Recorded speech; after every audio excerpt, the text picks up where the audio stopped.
বল। তোমরা কে কে ছিলে? এই যে বিকাশ দা এই সুতোটা দিয়েছিল, ঠিক আছে, খুব ভালো রেজাল্ট। আজকে যা কেটেছি খুব মজা পেয়ে গেছি এই সুতোটা দিয়ে। এক একটা দিয়ে 15টা 16টা করে কাটছি। এই যে এই সুতোটা দেখে নাও, শেষ হয়ে গেছে, আর একটা নিতে হবে বিকাশ দার দিয়ে। সে বিকাশ দা তোমার কাছে আছে তো? হ্যাঁ একদম। আমাকে এটা আর একটা দিও, ঠিক আছে? ভাই তোর একার নয়, সব জায়গা দিয়ে খবর এসছে আজকে। না এই সুতোটা খুব ভালো রেজাল্ট। ভালো রেজাল্ট হয়েছে, ভালো। Thank you. এই যে আমাদের কোচ জিজ্ঞেস করে না, বিশ্বাস না হলে কটা কেটেছে এটা দিয়ে? আমিও তো বিকাশদা সুতো দিয়ে ঘুরে বেড়াচ্ছি। এটা কটা কেটেছি? বিকাশদা 3 একটা 3 বছর আগে নিয়ে গেছিলাম, অসাধারণ সুতো। 3 বছরের পরে তো দারুণ সুতো, দারুণ।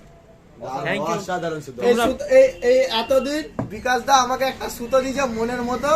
এই সুতোটা আমি মনে রাখবো। বিকাশ দা তোমার দিয়ে আমি সুতো নেবো, এইরকম সেম সুতো আমাকে আরেকটা দিই। ওকে, হ্যাঁ ঠিক আছে। একদম সুতো তো একদম পারফেক্ট। ঘুড়িও বিকাশদার ঘুড়ি নিয়ে গেছিলাম। ঘুড়িটা তোমার ঘুড়িও পারফেক্ট চলে। হ্যাঁ ঘুড়িগুলো ভালো আছে, একদম খারাপ পারফেক্ট না, ঘুড়ি চলেছে, পারফেক্ট ঘুড়ি। নিতে পারো সবাই। ঘুড়ির মতো ঘুড়ি চলেছে।